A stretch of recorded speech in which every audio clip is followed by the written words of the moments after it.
on va dire, un GPT ultra personnalisé puisque en plus vous aurez tout plein de fichiers personnels. Voilà.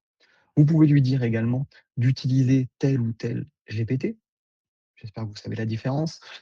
Donc Thinking Mini, ça va être des raisonnements très rapides, ou alors entre rapide et raisonnement long, on a un raisonnement rapide qui est l'instinct, un raisonnement beaucoup plus long et même professionnel avec le 5.1 et le 5.1 Thinking qui lui est un raisonnement, voilà, avancé.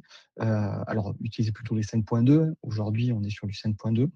Vous pouvez aussi le laisser, voilà, travailler tout seul. C'est-à-dire que les utilisateurs, quand ils vont utiliser le GPT, quand vous utiliserez le GPT, il sera automatiquement mis sur 5.2 auto et c'est lui qui va décider selon ce que vous allez lui demander. Si c'est une publication, compliquée, il va aller avoir plus de raisonnement. Si c'est une publication simple, il n'aura pas besoin d'aller très, un raisonnement très poussé.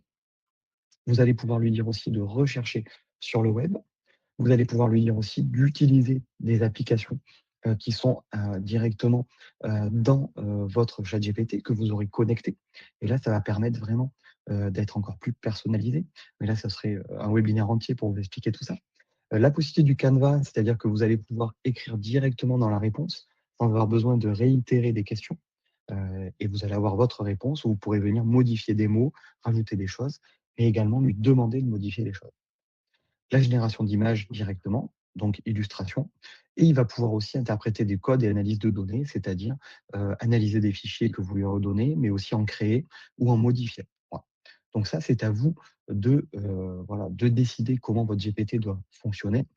La plupart du temps, un recherche sur le web, voilà, suffit et même sans recherche sur le web, juste avec la base de données qu'il a et les fichiers que vous lui avez donnés, c'est déjà très bien.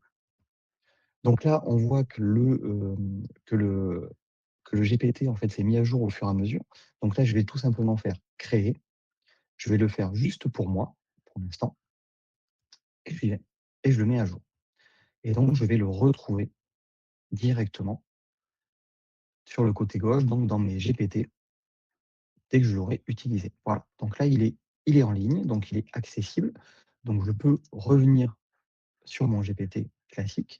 Et si je fais explorer les GPT, je vais pouvoir trouver mes GPT.